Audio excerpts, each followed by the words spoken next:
ওই তুই কখনো মানুষ হবি না? তোর জন্য বৌমার তোর ভাই হাত তুলো। তুই এর বেশি দিন এই বাসায় থাকতে পারবি না।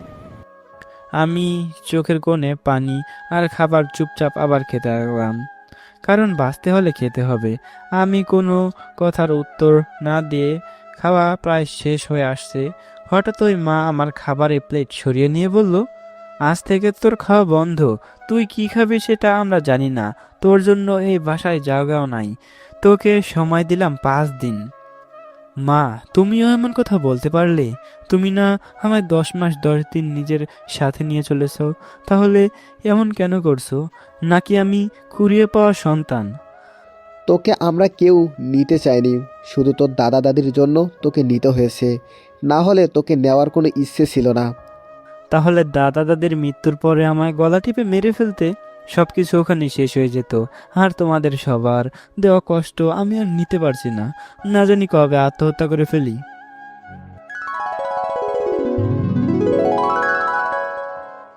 প্লিজ সায়রা, এমন করো না তুমি আমার সাথে। তুমি ছাড়া তো কেউ আমাকে বুঝতে পারে না। তুমি এমন করলে কিভাবে হবে বলো? দেখো সুমন, এইভাবে আমি আর তোমাকে মেনে নিতে পারবো না। আমার ভুল ছিল তোমাকে ভালোবাসা। প্লিজ সায়রা, এমন করো না। তুমি ছাড়া আমায় কেউ বুঝতে পারে না। আর তুমি চলে গেলে আমি বড্ড একা হয়ে যাব। আমি তো চেষ্টা কম করছি না। তুমি থাকো তোমার চেষ্টা নিয়ে। আমার বাবা মা ছেলে দেখেছে, ছিলেন অনেক বড় ডক্টর। মা বাবার টাকার পয়সার কোনো অভাব নেই, আমি রাজি হয়ে গেছি। এখন তুমি আমায় ভুলে যাও। তুমি একটু বোঝার চেষ্টা করো প্লিজ সায়রা। তুমি তো জানো আমি বেকার বলে মা বাবা পর্যন্ত আমায় দেখতে পায় না। তুমি যদি এমন করো তাহলে কিভাবে আমি নিজেকে সবকিছু সাথে মানিয়ে নিব? তাছাড়া আমি তো তোমার পেছনে ঘুরিনি, তুমি তো আমায় রাজি করেছো। তাহলে আজ তুমি কেন আমায় রেখে চলে যাচ্ছ অন্য কোথাও? তখন আমার আবেগ ছিল, কিন্তু এখন বুঝতে পারছি টাকা ছাড়া কিছুই হয় না। আজ যে টাকার জন্য তুমি আমায় ছেড়ে যাচ্ছ, ইনশাআল্লাহ আল্লাহ চাইলে সেই তুমি 1000 বার আমার কাছে আসলেও লাভ হবে না। ওগুলো কথা ছোট লোক মুখে মানায় না। তুই থাক তোর ভালোবাসা নিয়ে। সায়রা প্লিজ, তুমি আমায় চলে গেল। 3 বছরের সম্পর্ক এখানেই শেষ হয়ে গেল। না জানি প্রতিদিন কত শত বেকার ছেলেকে এই কথাগুলোর মুখোমুখি হতে হয়।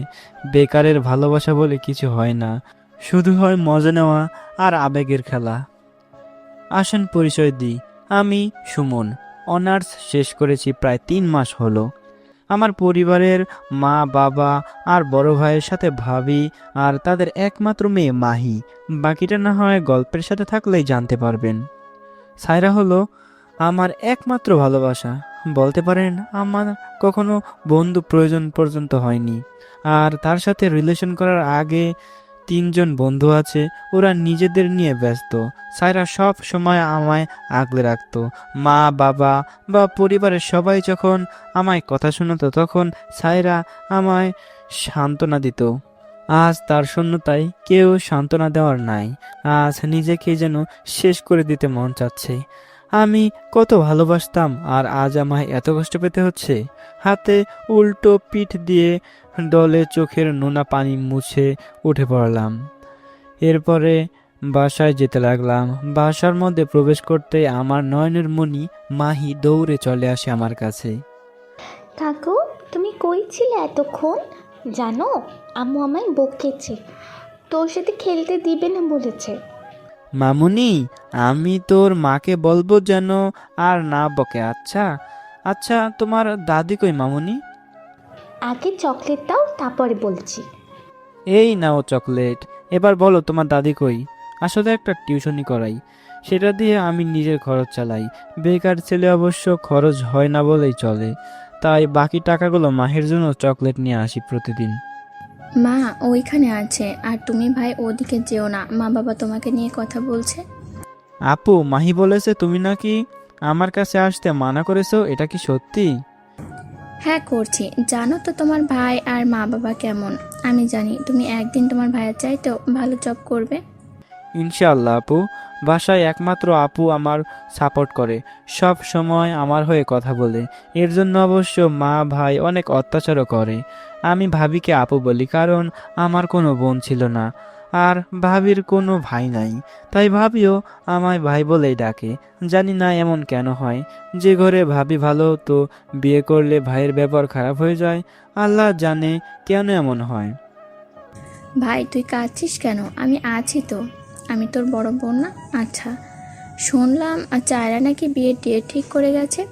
কি বললি আপু, তোমায়? কপালে লেখা ছিল।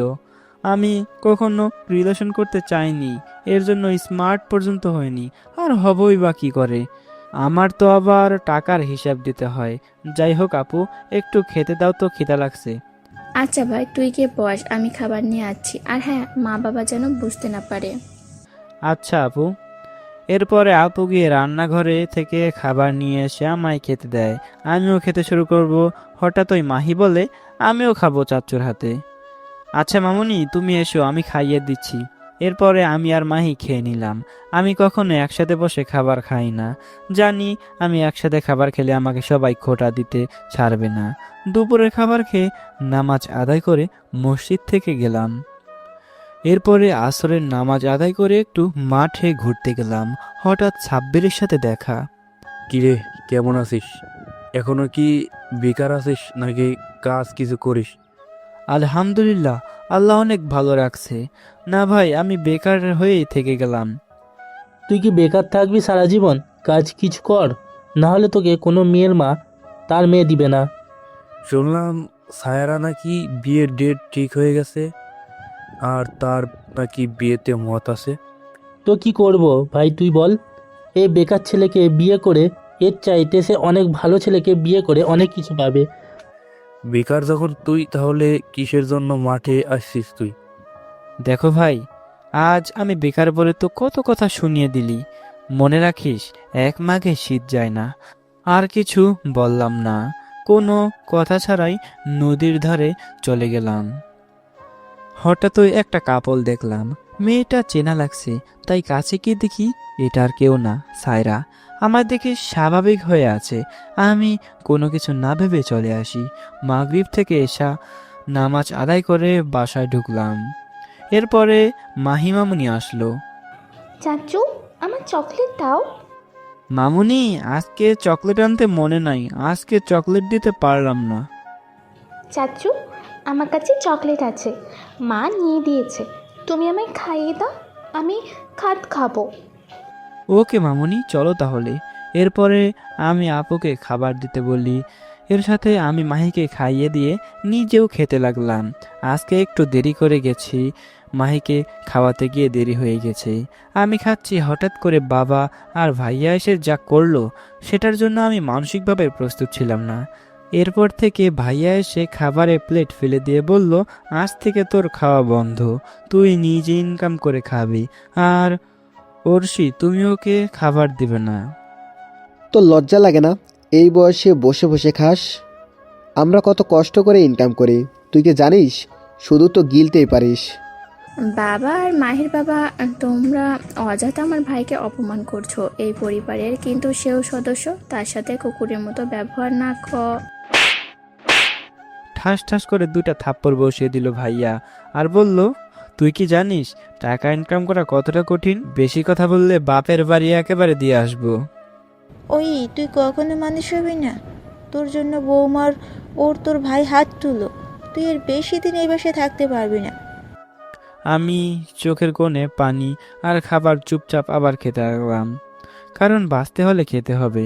আমি কোনো কথার উত্তর না দিয়ে খাওয়া প্রায় শেষ হয়ে আসছে। হঠাৎ ওই মা আমার খাবারের প্লেট সরিয়ে নিয়ে বলল, আজ থেকে তোর খাওয়া বন্ধ। তুই কি খাবি সেটা আমরা জানি না, তোর জন্য এই বাসায় জায়গাও নাই। তোকে সময় দিলাম 5 দিন। মা, তুমিও এমন কথা বলতে পারলে? তুমি না আমায় 10 মাস 10 দিন নিজের সাথে নিয়ে চলেছ, তাহলে এমন কেন করছো? নাকি আমি কুড়িয়ে পাওয়া সন্তান? তোকে আমরা কেউ নিতে চাইনি, শুধু তোর দাদা দাদির জন্য তোকে নিতে হয়েছে, না হলে তোকে নেওয়ার কোনো ইচ্ছে ছিল না। তাহলে দাদা দাদির মৃত্যুর পরে আমায় গলা টিপে মেরে ফেলতে, সবকিছু ওখানে শেষ হয়ে যেত। আর তোমাদের সবার দেওয়া কষ্ট আমি আর নিতে পারছি না, না জানি কবে আত্মহত্যা করে ফেলি। ঠাস ঠাস করে মারলো আপু এবং বলল, তুই আমার ভাই, তুই মরে গেলে আমার আর আমার মেয়ের কি হবে? জানিস তো আমার মেয়েটা তোকে অনেক ভালোবাসে, এখন ঘুমিয়ে আছে, না হলে হয়তো তোর সাথে ও কান্না করতো। সবাই বলে মা বাবা নাকি স্বার্থ ছাড়া ভালোবাসে। এটা কতটা সত্যি সেটা একটা বেকার ছেলে জানে। পরিবারের আসল রূপ, যেখানে ভাইয়ের বউ এলে সংসার ভেঙে যায়, সেখানে আমি তো একজন বোন পেয়ে গেছি যে সব সময় কোনো স্বার্থ ছাড়া আমার হয়ে কথা বলে। জানি না কোন জন্মের আমলের জন্য এমন একটা ভাবি পাইছি। আমি কিছু বললাম না, চুপ হয়ে থাকলাম। পরের ঘরের মেয়ে পর হয়ে থাকো, কাছের মানুষ হতে যেও না। আর তোকে 5 দিনের মধ্যে হয় কাজের ব্যবস্থা করবি, না হলে 5 দিন পরে এই বাসা থেকে চিরতরে চলে যাবি। আমাদের তোকে লাগবে না। এই, তোর জন্য আমাদের বাসায় জায়গা নেই, তুই তাড়াতাড়ি অন্য কোথাও চলে যা, দরকার হলে জাহান্নামে চলে যা। আমি একটা দীর্ঘ নিঃশ্বাস ফেলে নিজের রুমে চলে আসলাম। এসে রুমের সিটকিনি লাগিয়ে দিলাম। ফোন বের করে সায়রার কাছে ফোন দিলাম, কিন্তু ব্যস্ত বলছে, হয়তো নাম্বার ব্লক করে দিয়েছে। সময় এক আজব ঘড়ি, শুধু সময় বা তারিখ না, কিছু মানুষকেও চিনতে শেখায়। বুদ্ধি না পেয়ে আমার অন্য একটা পুরাতন সিম দিয়ে কল দিয়ে কিছুক্ষণ রিং হওয়ার পরে ধরলো। সায়রা বলল, কে বলছো আর আমার নাম্বার কোথায় পেলে? সায়রা, আমি তাসরিফ সুমন। প্লিজ ফোনটা কেটে দিও না, কিছু কথা ছিল, প্লিজ উত্তরটা দাও। তাড়াতাড়ি করো, আমার হবু বরের সঙ্গে কথা বলতে হবে, না হলে বেচারা রাগ করবে। আচ্ছা, আমাদের কি কোনোভাবে আগের সম্পর্কে যাওয়া যায় না? মানে তুমি কি পারবে না আমাকে আগের মতো ভালোবাসতে? এই, তোর কি যোগ্যতা আছে আমায় ভালোবাসার? তুই তো একটা বেকার, না আছে কোনো কাজ, না আছে কোনো বাবা মায়ের সম্পত্তি, আর না আছে কোনো সুন্দর ফেস। তোর সাথে এতদিন যে কিভাবে রিলেশন করছে সেটা আল্লাহ ভালো জানে। ফোন রাখ, আর ভবিষ্যতে ফোন করলে আমি তোকে জেলের ভাত খাওয়াই ছাড়বো। কথা শেষ হতে না হতেই ঠাস করে ফোনটা কেটে দিল। চোখের পানি হাত দিয়ে পরিষ্কার করার সময় প্রতিজ্ঞা করলাম, হয় 5 দিনে কোনো কাজ করব, না হয় 5 দিনে আত্মহত্যা করব। এটা বলেই চোখের পানি সম্পূর্ণ পরিষ্কার করে নিলাম। এরপরে ঘুমানোর চেষ্টা করতে লাগলাম, কিন্তু ঘুম হলো না। আজকের দিনের সব ঘটনাগুলো মাথায় ঘুরপাক খাচ্ছে, মাথায় অনেক বেশি ব্যথা করছে। কোনো মতে মাথা ধরে বসে পড়লাম। মাথার ব্যথা একটু কমতেই ভাবতে লাগলাম, কি ছিলাম আমি আর কি হলাম আমি। আমায় কখনো কষ্ট কি সেটা কেউ বুঝতে দেয়নি। আমার জীবন ঠিক চলছিল, কিন্তু অনার্স শেষ হওয়ার পর থেকে যে এত কপালে দুঃখ আছে সেটা জানতাম না। যাকে ভালোবাসলাম সেও স্বার্থপরের মতো চলে গেল। তাকে কি বা বলবো? যেখানে জন্মদাতা মা বাবা যখন দেখতে পায় না, সেখানে তো অন্য মেয়ের প্রশ্নই আসে না। আল্লাহ, তুমি আমায় তোমার কাছে নিয়ে যাও, আর না হলে আমার ইনকাম করার ব্যবস্থা বা রিজিকের ব্যবস্থা করে দাও। তুমি তো সমুদ্রের ক্ষুদ্র জীবেরও খাদ্যের ব্যবস্থা করে দাও। তাহলে আমায় কেন এত কঠিন পরীক্ষা নিচ্ছ? আমি আর পারতেছি না, তুমি আমায় তুলে নাও, আমার আর হায়াতের দরকার নাই। হাজারো চিন্তা করতে করতে ঘুমিয়ে গেলাম। ফজরের সময় উঠে নামাজ আদায় করে বাসায় ফিরে আসলাম। এসে সব কিছু গুছিয়ে নিলাম। আজকে একটা মাল্টিন্যাশনাল কোম্পানিতে চাকরির জন্য ডাকছে, অনেক নামকরা কোম্পানি। আজকে যেভাবে হোক আমাকে চাকরি পেতেই হবে, অন্তত আপুর জন্য হলেও পেতেই হবে। সব কিছু গুছিয়ে রেখে ফ্রেশ হয়ে নিলাম। এর মধ্যে মাহির আগমন। চাচু, বাইরে যাব, চলো না চাচু। আর ভালো লাগছে না, সবাই খেলা করে, আমি খেলা করতে পারি না। চলো চলো চলো। আচ্ছা মামুনি চলো, বলে আমি মাহিকে কোলে নিয়ে বাইরে ঘুরতে নিয়ে আসি। আসলে বাচ্চাদের সাথে সময় কাটালে মনটা অনেক হালকা হয়ে যায়, হাজারো কষ্ট কথা মনেই থাকে না। ঠিক আমার সাথেই এমন হলো। একটু ঘুরিয়ে নিয়ে বাসায় ঢুকতেই সবার সাথে দেখা। তুই আমার মেয়ের থেকে এখন থেকে দূরে থাকবি, আমার মেয়ে আশেপাশে তোকে যেন না দেখি। ভাইয়া, তোমরা যা ইচ্ছা করো, আর মাত্র তো 5 দিন থাকবো, এরপরে তো আর চাইলেও আসতে পারবো না।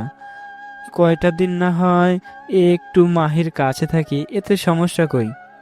তোর মেয়ে নাকি যে তোর কাছে থাকবে? ওর মেয়ে ওর কাছে থাকবে। তোমরা হয়তো ভুলে গেছো, জন্ম দিলে বাবা হওয়া যায় না। তাছাড়া আমি ওর চাচ্চু হই, মানে হচ্ছে আমি ওর বাবার অর্ধেক। আর তোমরা তো বাচ্চা নিতেই চাওনি মেয়ে বলে। আমার জন্য তো বাচ্চাটা পৃথিবীতে মুখ দেখলো, আর আমার কাছে থেকে দূরে সরিয়ে দিতে চাচ্ছে। তোর যত বড় মুখ না তত বড় কথা, তোর সাহস হয় কি করে এগুলো বলা? দাদু, তোমরা চাচুকে মাপবে না, আমার চাচু অনেক ভালো। মা, তুমি আমার কোলে আসো, তোমায় অনেক চকলেট দেবো। তোমার চকলেট তুমি খাও, আমার লাগবে না। আমার চাচু থাকলে চকলেটের দরকার নাই।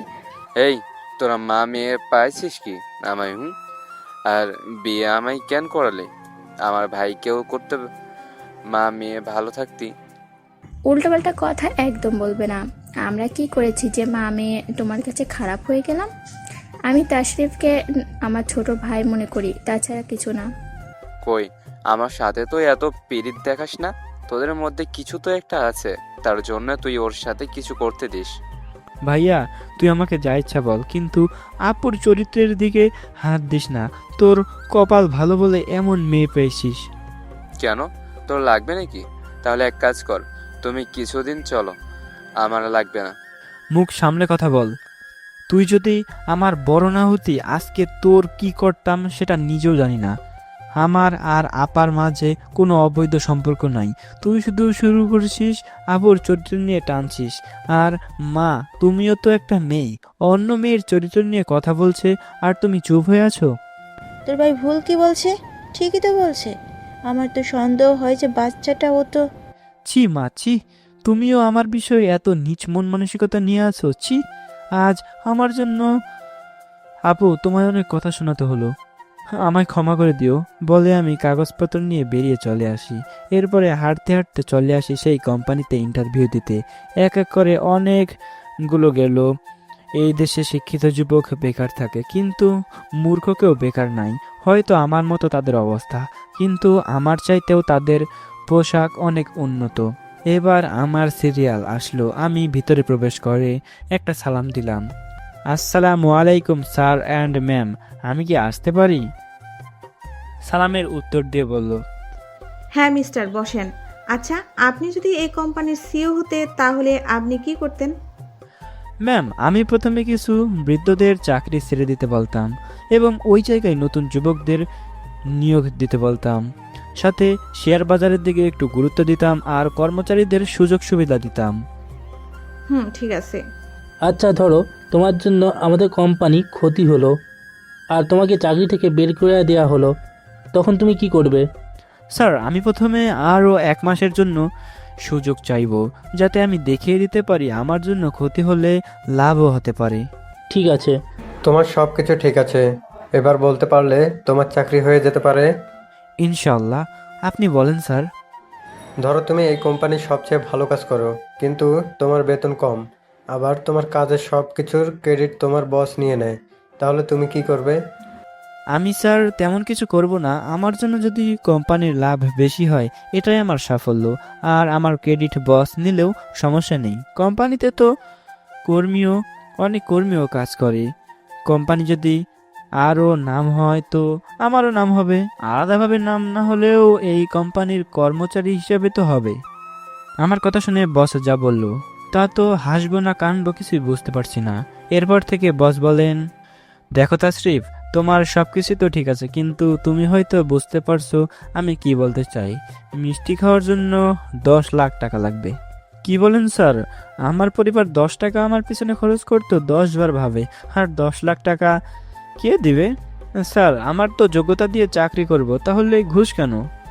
তোমায় বলছি ঘুষ দিতে, বলছি 10 লাখ টাকা মিষ্টি খেতে লাগবে। এখন টাকা দিলে কাজ হবে, না হলে আসতে পারেন। বুঝতে পারলাম কেন সব জায়গায় আমি সিলেক্ট হওয়ার পরেও চাকরি পাই না। আজ আমার জন্য হয়তো আর কঠিন কিছু অপেক্ষা করছে। নিজেকে শান্ত না দিয়ে বললাম, যাওয়ার আগে কিছু কথা শুনে রাখেন। কখনো যদি সুযোগ হয় আপনাদের 3 জনকে চাকরি থেকে বের করে দেব। শুধু তাই না, রাস্তায় এনে দাঁড় করাবো। আর হ্যাঁ, বিচার তো দুনিয়ায় পাবো না, তাই বিচারটা না হয় রবের কাছেই থাক বলে চলে আসলাম। এরপরে বেরিয়ে এসে রাস্তায় একপাশে বসে পড়লাম। কিছু সময় বসায় কাটিয়ে দিলাম। কি হবে আমার সাথে আজকে সেটা ভেবে হঠাৎ একটা বাচ্চা এলো আমার সামনে। পরনে জামা কাপড়টা নষ্ট বা ময়লা বলতে পারেন। হঠাৎ চোখ আটকে গেল তার পায়ের দিকে। তার এক পা নেই, সেটা দেখে রবের প্রতি শুকরিয়া আদায় করলাম। আলহামদুলিল্লাহ, আমার জীবন যেমনই হোক, কিন্তু আমার আল্লাহর দোয়ায় সুস্থ দেহ আছে। আমি আরও অবাক হলাম তখন যখন ছেলেটার হাতে কিছু খাবারের প্যাকেট দেখলাম। আমি তার দিকে একটু করুণ চোখে তাকিয়ে আছি, সেটা সে বুঝতে পারছে। আমার কাছে এসে বলল, ভাইয়া কিছু লাগবে? লাগলে বলো। না ভাইয়া, আমার কিছু লাগবে না। আচ্ছা, তুই এই অল্প বয়সে এত কিছু করছিস, কষ্ট হয় না? কি করবো ভাইয়া, বাবা নাই মা নাই, আছে শুধু একটা ছোট পথ। তার খাবারের জন্য তো টাকা লাগবে, তাই এই কাজ করি। নিয়তি বড্ড নিষ্ঠুর। এইটুকু একটা বাচ্চার পা নাই, আবার কাজও করতে হয় কঠিন, যেগুলো তার পক্ষে সহজ না। আচ্ছা, তুমি তো পারতে অন্যের মতো সাহায্য করতে, তাহলে তো ভালো ইনকাম হতো। তা হয়তো হতো, কিন্তু ভাইয়া আমার মা সাহায্য চাইতে সবসময় অপছন্দ করতে। তিনি বলেছেন কখনো কারোর কাছে হাত পাতবি না, দরকার হলে না খেয়ে মরে যাবি। তাই ভাইয়া এই কাজটা করি, এতে আমার আর বোনের তোলে আল্লাহর রহমতে। কোনো এক আদর্শ মায়ের ছেলে, কিন্তু আজ তাকে এই কাজ করতে হচ্ছে। অথচ আমি এত বড় হয়েও বেকার। এই দেশে টাকা থাকলে সব কিছু হয়, শুধু জীবন ফিরে পাওয়া যায় না। 2 টাকার নোট আর বস্তা বস্তা সার্টিফিকেটের কোনো পার্থক্য নেই। আমি আনমনে এগুলো ভাবছিলাম। হঠাৎ ওই ছেলেটা বলে, ভাইয়া কিছু খাওয়া হয়নি নাকি? কেমন যেন শুকনো শুকনো লাগছে মুখটা। এইটুকু ছেলেটাও জানি যে খাবার না খেলে কেমন লাগে দেখতে, আর চোখের দিকে এমনভাবে তাকিয়ে আছে যেন কথা আমি না, আমার চোখে বলছে তার সাথে। আমি প্রত্যুত্তরে বললাম, না ভাইয়া, খাওয়া দাওয়া হয়েছে, এমনই চিন্তা করছি তাই এমন লাগছে। আচ্ছা ভাইয়া, সমস্যা নাই, এই নাও কালাই বা বড় ভাজা, খেতে একটু পানি খেয়ে নাও, তাহলে কিছু হলেও শান্তি পাবে। ভাইয়া আমার কাছে টাকা নাই তো, আমি খেতে পারবো না, তুমি রেখে দাও। ভাইয়া বলছি, মনে হচ্ছে তুমি আমার বড় ভাই, আর ছোট ভাইয়ের কথা রাখবে না। তাছাড়া আমি এর বিনিময়ে কোনো টাকা নেব না। আরে আমার কথাটা শেষ হতে না দিল না। আমি শুধু তার চলে যাওয়া দেখলাম, আর ভাবলাম কখনো যদি কিছু হয় তো এই ছেলেকে কিছু একটা দিব। জোহরে আজান শেষে পাশের মসজিদে গিয়ে নামাজ আদায় করে বাসায় গেলাম। সকালে কেউ একবারের জন্য বলল না যে একটু খেয়ে যেতে। আমার পেটে ইঁদুর দৌড়াতে লাগছে। আমি বাসায় এসে আগে রান্নাঘরে গিয়ে খাবার নিয়ে খেতে শুরু করি। হঠাৎ করে মাহিমামুনি আসলো আমার কাছে। চাচু, আমিও খাবো তোমার সাথে। তোর লজ্জা নেই? তুই মরিস না কেন? গতকালের ঘটনা মনে নেই তোর? এত নির্লজ্জ কেন তুই? আমি চুপচাপ হয়ে উঠে আসলাম। গতকালের সব ঘটনা ভুলেই গেছি। আসলে বেকার হলে ইগো দেখিয়ে লাভ হয় না। পেটে খিদা লাগলে কোথা দিয়ে তো আর পেট ভরবে না, তাই বাঁচতে হলে খেতে হবে। তাই সব কিছু ভুলে গিয়ে খেতে বসছি, কিন্তু কি লাভ হলো, আমার খাওয়া বন্ধ হয়ে গেল। ভাই তুই কই যাস? এখানে এসে বসে দেখে খাবে। আর মা, ও তো একটা মানুষ, ওর সাথে এমন করেন কেন? পরের ঘরের মেয়ে হয়ে আমার মাঝে নাক গলাতে হবে না। তুমি তোমার বরকে নিয়ে থাকো, সেটা তোমার সংসার। মা চলে গেছে, এখন তুই খাবার খেয়ে নে। সকালে তোকে কিছু বলতে পারেনি তোর ভাই আর বাবার জন্য, এখন খেয়ে নে। থাক আপু, দরকার নাই। কথা শুনে পেট ভরে গেছে, এখন না খেলেও চলবে। তুমি বরং খেয়ে নিও। আমায় আপু বলিস আর আমার কথা মানছিস না কেন? তোর তো দেখি সাহস কম না। আমি জানি আমি না খেলেও জোর করে খেতেই হবে, তাই কিছু আর বললাম না, খাবার খেয়ে নিলাম। হঠাৎ করে আপু বলল, তাসমিয়া আজকে আসবে, ওকে একটু নিয়ে আসিস প্লিজ ভাই। কিন্তু আপু, তাসমিয়া তো আমায় সহ্য করতে পারে না, তাছাড়া তোমার বোনকেও আমার ভালো লাগে না। দেখ ভাই, রাস্তাঘাট ভালো না তো তাই বলছি। তাছাড়া আমি তোকে কথা দিচ্ছি কিছু হবে না, তুই গিয়ে নিয়ে আসতে ব্যাস। আচ্ছা ঠিক আছে, আমি নিয়ে আসবনি, কিন্তু সেটা কখন আসবে সেটা তো বলো। তোকে জানিয়ে দেওয়া হবে। এখন খাবার শেষ করে রুমে চলে যা, তোর ভাই না আসতেই। আচ্ছা। এরপরে খাওয়া দাওয়া শেষ করে নিজের রুমে চলে গেলাম। গিয়ে কোনো কথা ছাড়াই ঘুমালাম। সব সময় আমি নিজের রুমে চিটকিনি লাগিয়ে ঘুমাই, সেটা দিনেও। এরপরে বিকেলে উঠে যেই না রুম থেকে বের হব, এরপর থেকে আমি সবেমাত্র ঘুম থেকে উঠে ফ্রেশ হয়ে বের হলাম বাইরে। বের হয়ে দেখি সানজিদা শারমিন চলে আসছে। সানজিদা আর কেউ না, আপুর একমাত্র বোন। আমি বিষয়টা দেখে আবার নিজের রুমে চলে আসলাম, কিন্তু লাভ হলো না। হঠাৎ আপু আসলো রুমে। কিরে তুই কি ঘুমাস? না আপু, ঘুম থেকে উঠেছি একটু আগে, দেখলাম তোমার বোন চলে আসছে, তাই আর বের হলাম না। ও আচ্ছা, তোকে একটু বাজারে যেতে হবে, কিছু বাজার করতে হবে। কিছু মনে করিস না ভাই আমার। আমি বাজার করা পছন্দ করি না, কারণ কি সেটা জানতে চান? তাহলে একটু অপেক্ষা করুন। আপুর কথা না আর বলতে পারলাম না। আমি ব্যাগ নিয়ে বেরিয়ে যাব, হঠাৎ করে মাহির সাথে মা কথা বলল। চাচু আমার জন্য চকলেট নিয়ে আসবে, ওকে? সেটা বলতে হবে না মামনি, তোমার জন্য তো চকলেট আনবই, তোমার জন্য না আনলে কার জন্য আনবো? সে না হয় আনিস, কিন্তু হিসাবে কোনো গরমিল করবি না, আর বাজার করে আমার কাছে হিসাব দিবি। আচ্ছা মা, বলে চলে যাব। হঠাৎ করে আপু বলল, আচ্ছা দাঁড়া একটু, আরও কিছু জিনিস নিতে হবে, তার জন্য টাকা নিয়ে আসছি, ওটা দিয়ে সানজিদার জন্য কিছু নিস তো। আপু, টাকার সাথে তোমার বোনের থেকেও জেনে এসো কি খাবে, না হলে হিসাব ঠিক মতো দিতে পারবো না। আরে তুই নিলেই হবে একটা কিছু। আচ্ছা তুই যখন বলছিস তাহলে টাকা নিয়ে এবং শুনে এসে বলছি। আচ্ছা আপু, তুমি যাও, আমি বাইরে অপেক্ষা করছি, বলে আমি বাইরে চলে আসলাম। আর ভাবি মানে আপু টাকা নিতে গেল। কিছুক্ষণের মধ্যে আপু এলো এবং বলল, সানজিদা তো কিছু খাবে না বললো, আচ্ছা তোর পছন্দের কিছু নিস, এই নে টাকাগুলো। আচ্ছা আপু। এরপরে হাঁটতে হাঁটতে প্রায় 30 মিনিট পরে বাজারে আসলাম। এখন হয়তো ভাবছেন আমি কেন হেঁটে বাজারে আসছি, তাহলে শোনেন একটা ঘটনা। আমি যখন প্রথম বাজারে যাই বাজার করতে, তখন আমিও সবার মতো গাড়িতে উঠে যেতাম। রিক্সা ভাড়া 2 বার 60 টাকা লাগতো। তো হঠাৎ করে মা হিসাব নেয় আমার কাছে। আমি বুঝতে পারিনি যে 60 টাকা তাদের কাছে বড় হয়ে যাবে। আমি 60 টাকা যখন বললাম রিক্সা ভাড়া দিয়ে গেছি এবং আসছি, তখন মা বলল, তোর মতো বেকার ছেলের বাসায় কাজ আছে কিছু যে তোকে গাড়িতে করে যেতে হবে আসতে হবে? এরপরে কখনো আর গাড়িতে করে যাবি না। সেই দিন থেকে বাজারে আমি করি এবং হেঁটে হেঁটে বাজারে আসি আর যাই। বাজার গিয়ে সবাই চা নাস্তা করে, কিন্তু আল্লাহ আমায় এমন অবস্থায় রাখছে, চেয়ে দেখা ছাড়া মুখের স্বাদ গ্রহণ করা সম্ভব না, কারণ এটার হিসাব দিতে হবে আমায়। একদিন বাজার করে বাসা চলে আসি, হিসাব বুঝে দিয়ে যেই না আমার রুমে ঢুকবো, এর মধ্যে মা বলল, আর 1 টাকা কই? আমি বললাম, মা ওই 1 টাকা সবজির দোকানের কাছে খুচরা ছিল না, তাই ওই টাকা নিয়ে আসতে পারিনি। এর পরিবর্তে মা বলল, তোর দান করার ইচ্ছা থাকলে কাজ করে নিজের টাকা দান করবি, অন্যের টাকা দান করবি না। আমি তখন কিছু বলার মতো অবস্থায় ছিলাম না। আমি যেন বাক প্রতিবন্ধী হয়ে গেছিলাম। সামান্য 1 টাকার জন্য এমন করবে ভাবতেও পারিনি। বেকার জীবনে এরকম হাজার হাজার ঘটনা তো হয়, করতেই থাকে। বাজার শেষ করে একটা আইসক্রিমের দোকানে গেলাম, গিয়ে 250 টাকা দিয়ে একটা বড় ভ্যানিলা আইসক্রিম নিলাম। এটা আমার আপু এবং মাহির সাথে মারলেও পছন্দ করে, তাই ভেবে দেখলাম ওই ডাইনি না খেলে যেন অন্য কেউ খেতে পারে। এরপরে বাজার শেষ করে বাসায় চলে আসলাম। যেই না দরজা খুলে ঢুকতে যাব, এর আগে মা বললে, আগে তুই হিসাবটা দে টাকার, এরপরে যেখানে ইচ্ছা যেতে পারিস।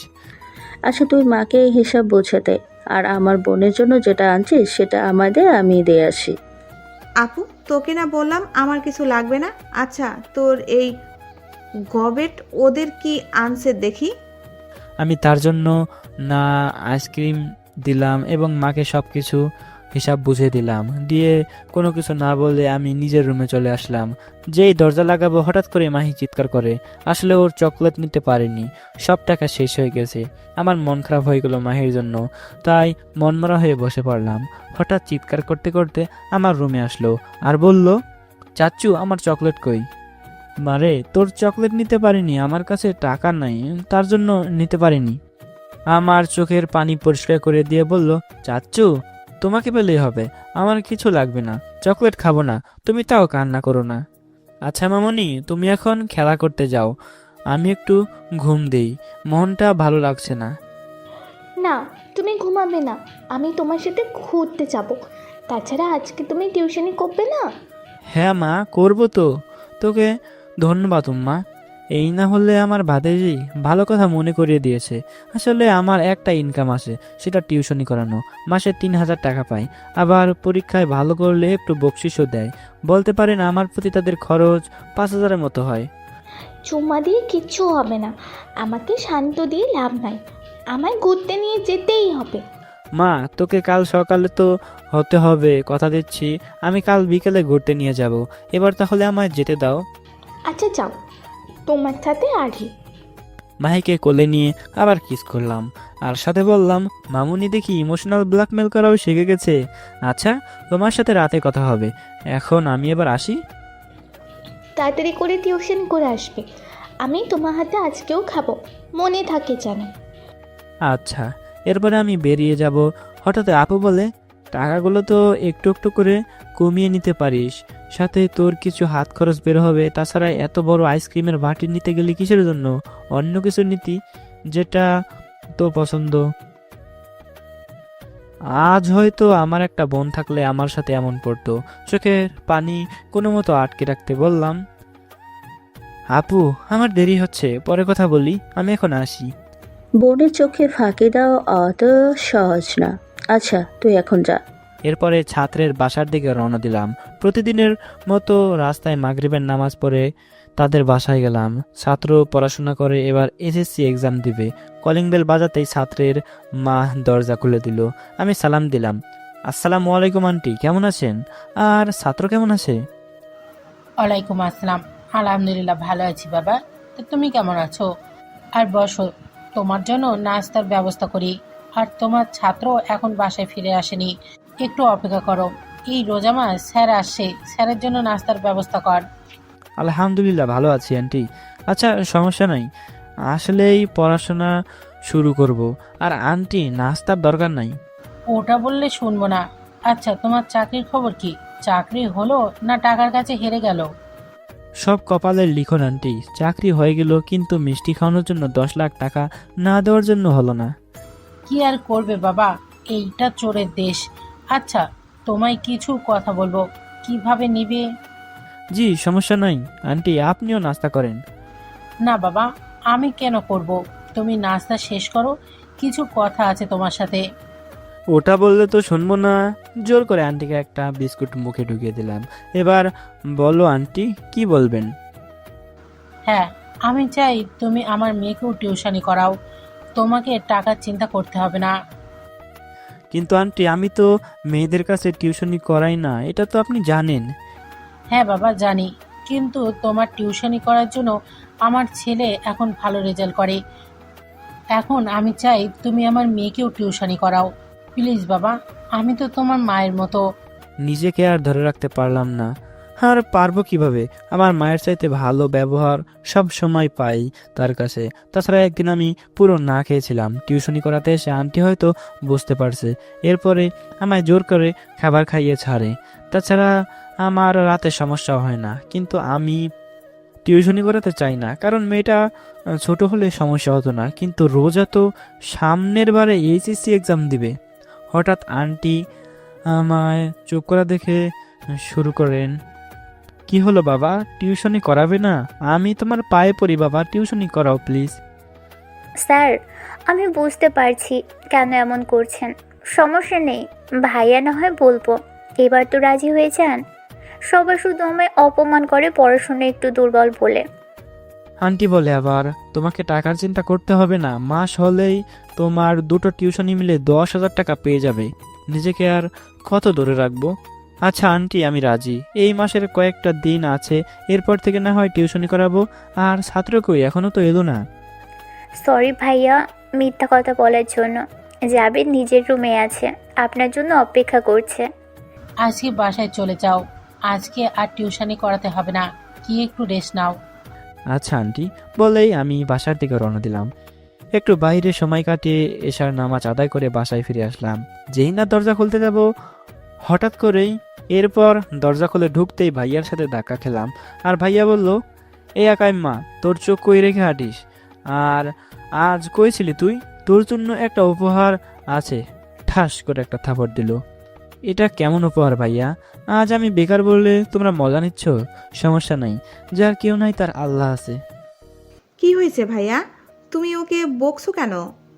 সেটা জেনে তোমার কাজ নেই। আমি কিছু না বলে চলে আসলাম নিজের রুমে। এরপরে সবাই একটু পরে খেতে বসে।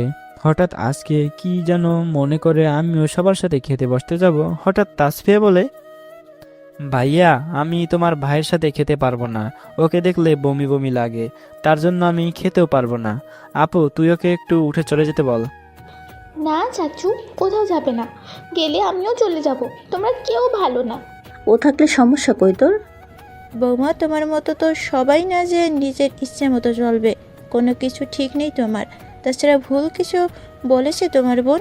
ও তো পারে একটু ভালো পোশাক পরে থাকতে, দরকার হলে ওর ভাইয়ের জামা কাপড় পরবে। মা তুমি তো তাসফিরেরও মা, তাহলে এমন করেন কেন ওর সাথে?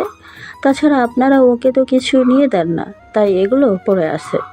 সেটা তোর না দেখলেও চলবে, তুই নিজেরটা দেখ, বেশি কথা বলতে আসিস না। তোর চাকরির কি খবর বল? প্রতিবার যা হয় তাই হলো, টাকা চাই তাদের। টাকা তোকে দেওয়া যাবে না। কেন ভাইয়া, দেওয়া যাবে না কেন? তুমি টাকা দিয়ে চাকরি নিলে আর আমি নিলে দোষ? যার খাস তাকেই গলা দেখাস, তোর জন্য আমরা আর 1 টাকাও খরচ করব না। আমি কিছু বললাম না, চলে আসলাম চুপ করে। আমার পিছনে মাহিও চলে আসলো কিছু খাবার নিয়ে। চাচু তুমি কান্না করবে না, আমি আছি তো তোমার জন্য। এই খাবার আমরা দুজনে খাবো, ওকে চাচু?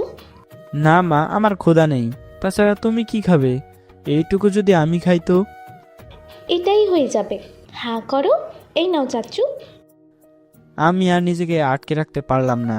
আচ্ছা আপনাদের সমস্যা কি? হ্যাঁ, সব সময় আমার খাবার নিয়ে টানাটানি করে ফেলে দেন। যখন আমার বোঝা নিতেই পারবে না তখন জন্ম দিয়েছেন কেন? মুখে মুখে কথা বলবে না, তোর জন্য এই বাসার খাবার বন্ধ। আর মাহি, দাদু ভাই আমার সাথে চলো। না আমি যাব না, তোমরা সবাই পচা, তোমরা চাচুকে বকো। তুমি না গেলে জোর করে নিয়ে যাব। এরপরে আমি ফোনে গেম খেলতে শুরু করলাম, কিছু ভালো লাগছে না বলে। আবার ভাববেন না যে আমার স্মার্টফোন, আমার বাটন ফোন। কি রে খ্যাত, আগে যদি আমার সাথে রিলেশন করতি তাহলে এই দিনগুলো দেখতে হতো না। যাই হোক, তোর সাথে এমন করা ঠিক না। এটা কি হলো? আমায় অযথা মারলেন কেন? আর একটা কথা, আমি যাকে পছন্দ করি না তার দিকে ফিরেও তাকাই না। মার্সি, আমার ইচ্ছে, এতদিন তুই চাইলে আমাদেরও বাচ্চা হতো। এখন ঠেলা সামলা, সায়রা তো তোকে ছেড়ে চলে গেছে। সময় হয়তো খারাপ যাচ্ছে, কিন্তু ভুলে যাবেন না ওপরের রব জানেন কার জন্য কি সবচেয়ে উত্তম। আর আপনার মতো মেয়েরা ভালোবাসা কি বোঝে না, আপনার চাহিদা মেটানোর জন্য অন্য কাউকে দেন। তুই জানলি কিভাবে আমি নিজের চাহিদা মেটানোর জন্য তোর সাথে রিলেশন করতে চাইছি? শামীমকে মনে পড়ে যে আপনাকে সত্যি ভালোবাসতো, কিন্তু আপনি শুধু ব্যবহার করে ছেড়ে দিয়েছেন।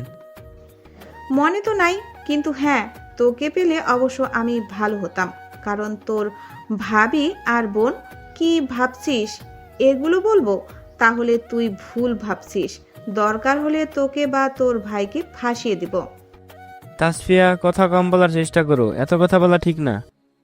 গলা নিচে কর, না হলে তোকে আজকেই বাসা থেকে বের করার ব্যবস্থা করব। দিব নাকি একটা চিৎকার? আমি কিছু বললাম না, কারণ আমিও জানি আমার কথা কেউ বিশ্বাস করবে না। একটু পরে আমার চুপ থাকা দেখে তাসফিয়া চলে গেল, আমিও ঘুমিয়ে গেলাম। কাল সকালে ঘুম ভেঙে যায়, কে যেন আমায় নাক চেপে ধরেছে। লাফ মেরে বসে দেখি এটা মাহি। কি মজা চাচু, ভয় পেয়ে। তবে রে, তুমি দাঁড়িয়ে থাকো শুধু, আমায় তুমি ধরতে পারবে না। এই দাঁড়া বলছি বলে মাহি পিছনে দৌড়ে গেলাম, কিন্তু ধাক্কা খেলাম ভাইয়ার সাথে। সাথে সাথে কিছু জিনিস ফ্রিতে পেয়ে গেলাম। তুই কোনো দিক থেকে আমার ভাই ধাক্কা দেওয়ার জন্য? আর তোর পড়াশোনা কি নকল করে হয়েছে নাকি? আমার পড়াশোনা নিয়ে তুই কথা কম বল। তোর চাইতে ভালো রেজাল্ট করছি, কিন্তু তোর মতো ঘুষ দিতে পারছি না বলে চাকরি হচ্ছে না। কি বললি? আর একবার বলতো, আমি ঘুষ দিয়ে চাকরি নিয়েছি? কে বলেছে তোকে? পরীক্ষা তো নকল করে পাশ করেছিস, আবার বড় বড় কথা বলছিস। আমি নকল করিনি, বরং তুই করছিস তাই পাশ হয়েছিস, না হলে পাশ করতে পারতি না। তোর স্যার বলেছে আমায়। কি হয়েছে রে সাজ্জাদ? আমায় বলে আমি নাকি ঘুষ দিয়ে চাকরি নিয়েছি, আমি নকল করে পাশ করেছি। যখন আমার বোঝা নিতে পারবেন না তাহলে জন্ম দিয়েছেন কেন? মেরে ফেলতে পারেননি নাকি জেল হওয়ার ভয়ে? কি নিয়ে এত কথা হয়? তোমার গুণধর ছেলে বলে আমি নাকি চাকরি টাকা দিয়ে নিয়েছি, তাছাড়া আমি নাকি পাশ করতে পারতাম না। তোকে এই দিন দেখার জন্য জন্ম দেয়নি। আজকে এই মুহূর্তে তুই চলে যাবি, কোনো কথা ছাড়া। কেন যাবে বাসা থেকে? ও দোষ কি? পরের বিয়ে হয়ে ঘরের ছেলের হয়ে কথা বলতে হবে না, না হলে তোমাদের ডিভোর্স করিয়ে দিতে সময় লাগবে না, তাই চুপ হয়ে যাও। তো করে দেন, আমার ইচ্ছাও নাই। আমি আমার বাপের বাসায় চলে যাব। ভয় পাই নাকি আপনাদের? তোকে তো দেখি খুব গলা হয়েছে, সেটার কারণ কি? তুই আমার ভাইয়ের সাথে পরকিয়া করিস নাকি? তাহলে মাহিকে তাসফির ভাইয়া আমি চলে যাচ্ছি, কিন্তু আমি চাই না তোদের সম্পর্ক নষ্ট হোক। আর তোর যখন আমার প্রতি বিশ্বাস নাই, তখন আমি চাই না তোদের কারো মুখ দেখতে।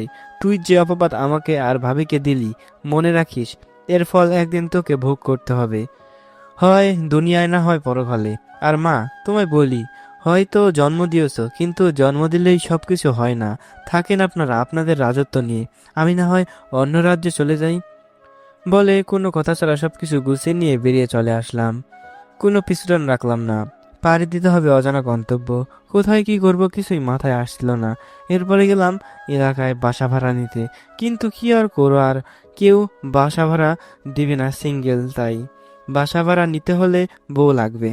সারাদিন কেটে গেল বাসা খোঁজ করতে করতে। সন্ধ্যায় একটা বস্তিতে রুম পেলাম। সেটা নেওয়ার জন্য আমার জমানো টাকা সব শেষ। ক্লান্ত শরীরে অসহ্য যন্ত্রণা না হতে লাগলো। হঠাৎ করে এর মাঝে ফোন বেজে ওঠে। পাশে থেকে কেউ হাসছে।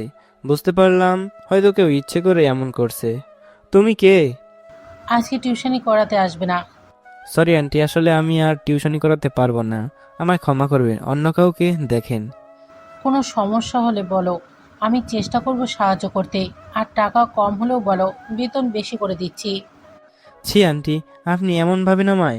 আমি আসলে এখন করাইল বস্তিতে, তাই টিউশনি করাতে পারবো না। সব কিছু খুলে বলো, কেন তুমি এখানে?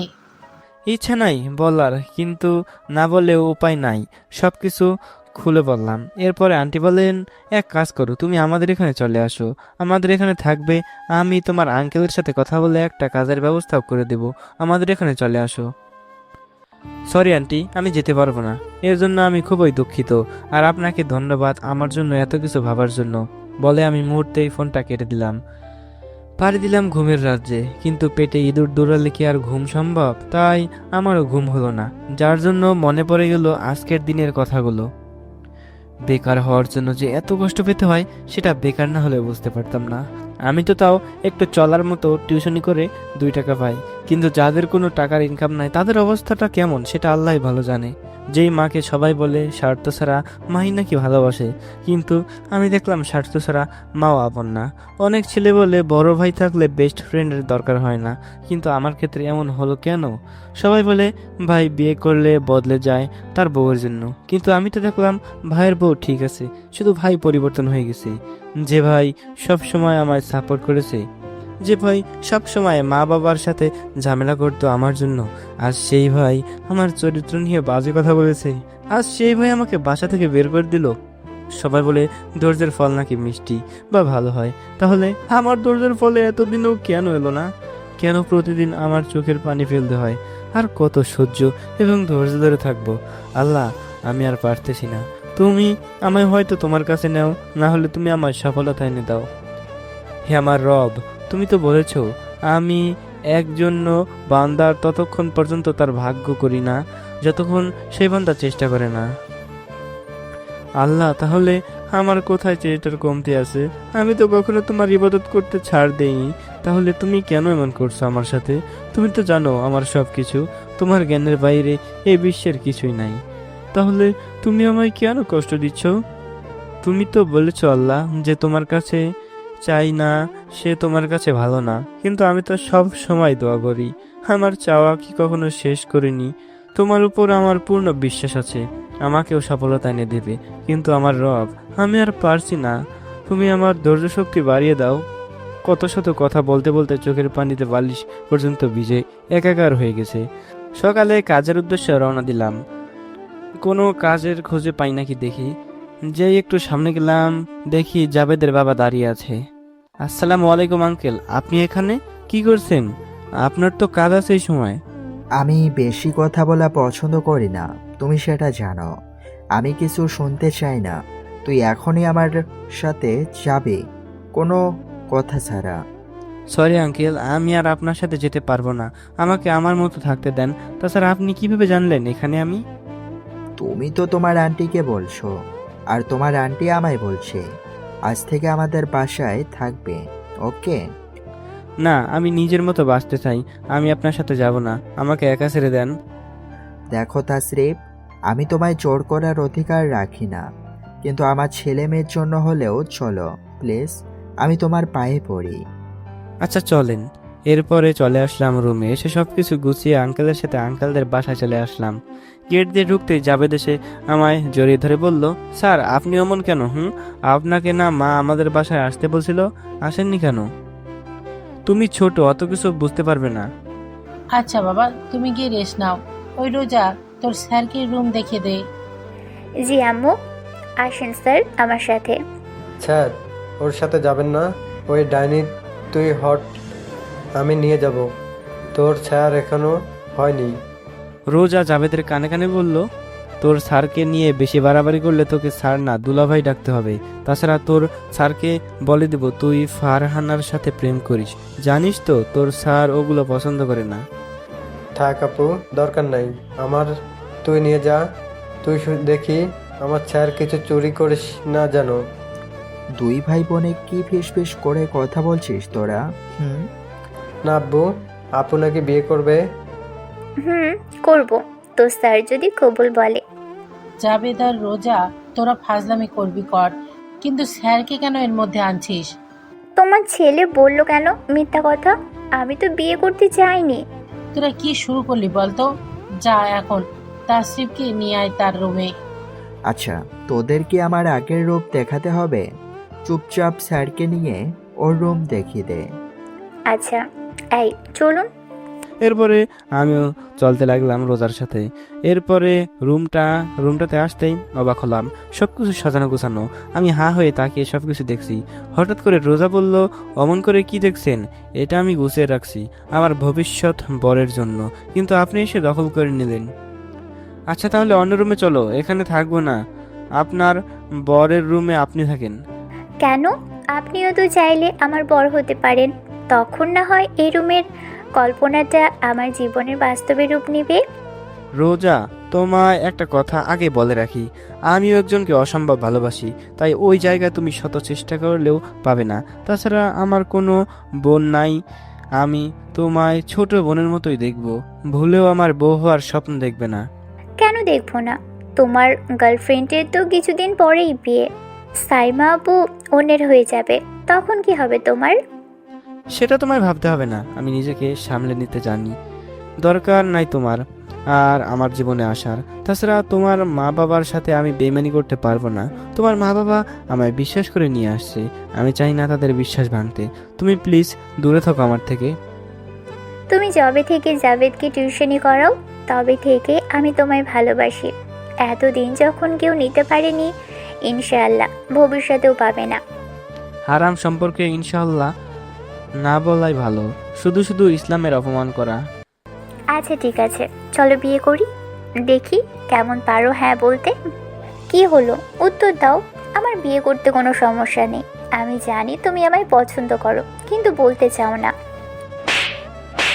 কে বলছে আমি তোমায় ভালোবাসি বা পছন্দ করি? আমি শুধু সাইরাকেই ভালোবাসি, তার জায়গা কেউ নিতে পারবে না। রোজা গালে হাত দিয়ে বলল, আমি তোমাকে কখনো ছেড়ে যাব না, কসম আল্লাহ। আমি তোমাকে চাই হালালভাবে, কিন্তু তুমি তো চাও না। দেখো রোজা, তুমি ছোট আছো, এগুলো বিষয় কথা না বলাই ভালো। তুমি আমার ছোট বোনের মতো, বোনের জায়গাটাতে না হয় নিয়ে থাকো। আপু সরি, আমি তোকে সব সময় মিথ্যা কথা বলছি। আসলে তোর লেখা একটাও চিঠিও স্যারকে দেয়নি। স্যার এখানে কোনো দোষ নেই, সব কিছুর জন্য আমার দোষ। আমি শুধু চাইতাম তোর কাছে তাকে সব কিছু নিতে, তাই আমি স্যারের সম্পর্কে মিথ্যা কথা বলতাম। কে বলছে আমি ছোট? ঠিক সময় বিয়ে করলে আমাদের 2টা বাচ্চাও হয়ে যেত। তুমি হয়তো ভাবছো আমি কেন তোমায় এগুলো আগে বলিনি, তাই তো?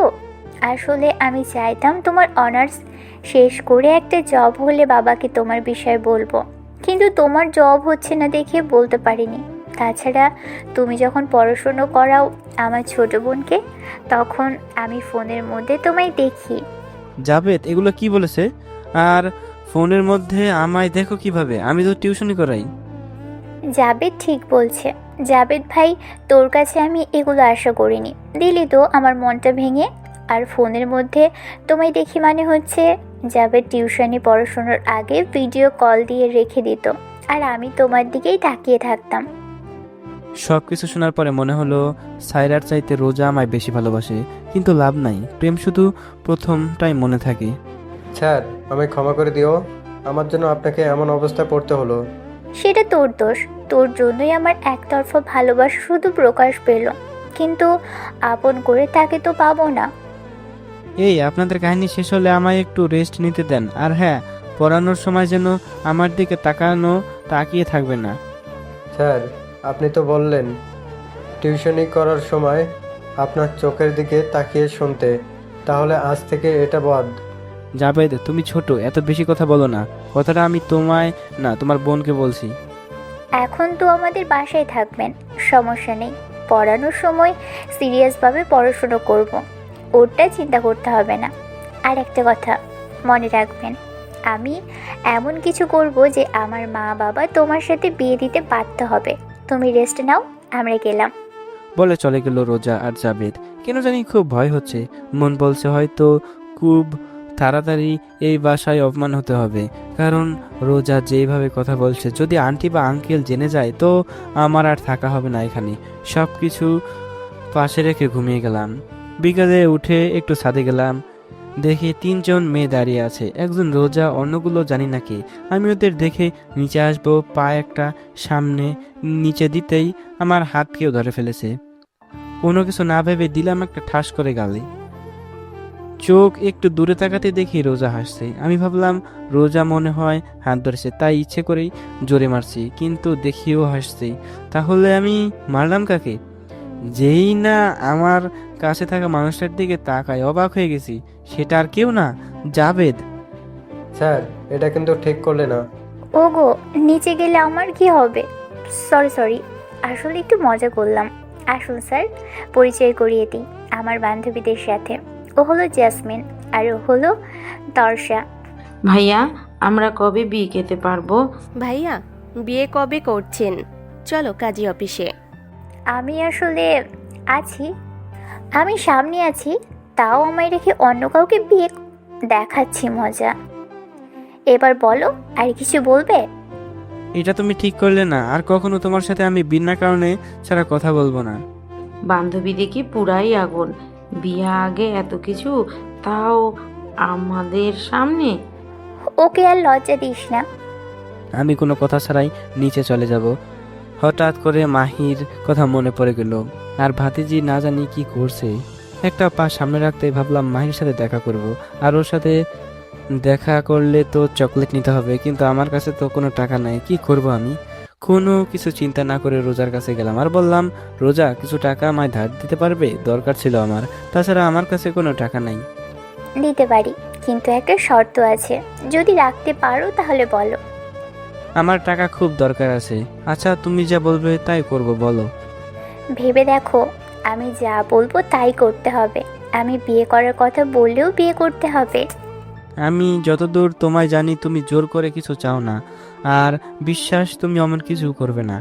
রোজা বলল, আচ্ছা শোনো, তাহলে আমার 10 মিনিট জড়িয়ে ধরে থাকতে হবে। রাজি থাকলে কাজ শুরু করো। অন্য কিছু করা যায় না? তাহলে 2 মিনিট কিস করো। এগুলো বিয়ের আগে করা ঠিক না, অন্য কিছু বলো যেটা আমি রাখতে পারবো। কিস করলে সমস্যা কই আপনার? বান্ধবী তো নিজেই একটু আগে করলো। জোর করে অনেক কিছু করা সম্ভব হলেও ইচ্ছে করে করা সবকিছু সম্ভব না। আমি ওকে কিস করতে পারবো না। ফ্রিতে টাকা দেওয়া যাবে না, দরকার হলে গিয়ে। মুখ সামলে কথা বল তোরা। ওর যোগ্যতা কি জানিস তোরা? শুধু চাকরি পায় না।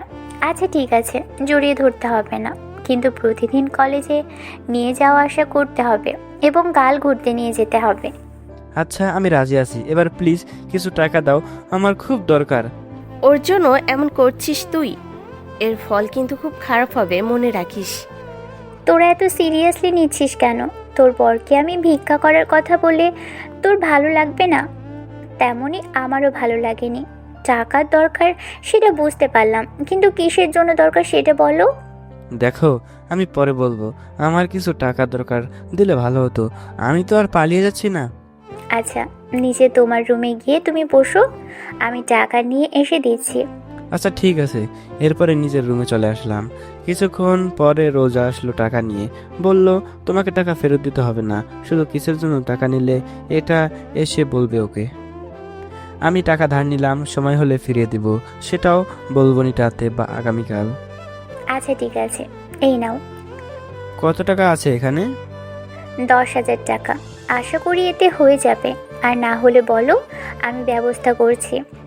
না হয়ে যাবে। আচ্ছা তাহলে আমি আসি, পরে কথা হবে। সরি তখন ওরকম ব্যবহার করার জন্য। আসলে আমি নিজেকে কন্ট্রোল করতে পারিনি, তার জন্য আমায় ক্ষমা করে দিও। আমি কিছু না বলে চলে আসতে যাব, তখন আবার রোজা বলল, কি হলো, কিছু তো বলেন, এইভাবে চুপচাপ চলে গেলে কিভাবে? ভবিষ্যতে এমন কাজ আর করবে না, আমি ক্ষমা করে দিয়েছি, এবার আসি, বাই, আল্লাহ হাফেজ। সত্যি তো? এরপর আমি 10,000 টাকা নিয়ে চলে আসলাম আমার এক বন্ধুর কাছে। সে আমার কাছে 5,000 টাকা পাবে সেটা দেওয়ার জন্য। বন্ধু মার্কেটে একটা ভালো শপ আছে, ওখানে গিয়ে মূলত টাকা দিতে যাচ্ছি। কিছু সময়ের মধ্যে আমি রাহুলের শপে চলে আসলাম। যে তার শপে যাব ওই সময় আমার একজনের সাথে ধাক্কা লাগে। এরপরে যা হলো তার জন্য আমি মোটেও প্রস্তুত ছিলাম না। আমি যখন রাহুলের শপের দোকানের সামনে, তখন ধাক্কা খেয়ে পড়ে গেলাম। ওঠার আগেই চর মারল আর বলল, জানোয়ারের বাচ্চা, দেখতে পাস না চোখ কি বাসায় রেখে আসছিস? গালে হাত দিয়ে দেখতে লাগলাম কি আমায় মারলো। ঘুরে দেখি এটার কেউ না, সায়রা নিজেই। একটা শাড়ি পরে আছে, আমি কখনো সায়রাকে শাড়ি পরতে দেখিনি, আজ যখন পরেছে মন ভরে দেখতে লাগলাম। হঠাৎ ওর বান্ধবীর কথায় ঘুর কাটলো। এই সায়রা, এত দেখি তোর সেই ছোট লোক বিয়ে, এইখানে কি করে রে? সেটা আমি কিভাবে বলবো, হয়তো চুরি করতে আসছে। তাছাড়া আমি ওকে শুধু নিজের স্বার্থ ব্যবহার করেছি, আমি কখনোই ভালোবাসিনি। কথাটা শোনা মাত্র বুকটা ফেটে ব্যথা হতে শুরু করলো। নিজেকে সামলে নিয়ে বললাম, তাহলে তুমি আমার সাথে সবসময় অভিনয় করেছো? হ্যাঁ করছি তো। তুই কি ভাবিস আমি তোর মতো জঙ্গলিকে ভালোবাসবো? তাহলে তুই স্বপ্ন দেখছিস। আর হ্যাঁ, তোর জন্য পড়াশোনা ভালো করতে পারিস, তার জন্য এই নে কিছু টাকা। আমি কাউকে কিছু শেখালে তার বিনিময়ে টাকা নিতে শিখিনি, আর তোমার নিখুঁত অভিনয়ের প্রশংসা না করতেই পারছি না। তোমার জন্য আমার কোনো ছেলে ফ্রেন্ডও ভালো না। আজ বুঝলাম কেন কেউ আমার কাছে আসে না। কারণটা খুব সোজা, কেউ যেন তোর থেকে কিছু শিখতে না পারে, তাই আমি আসতে দিই না।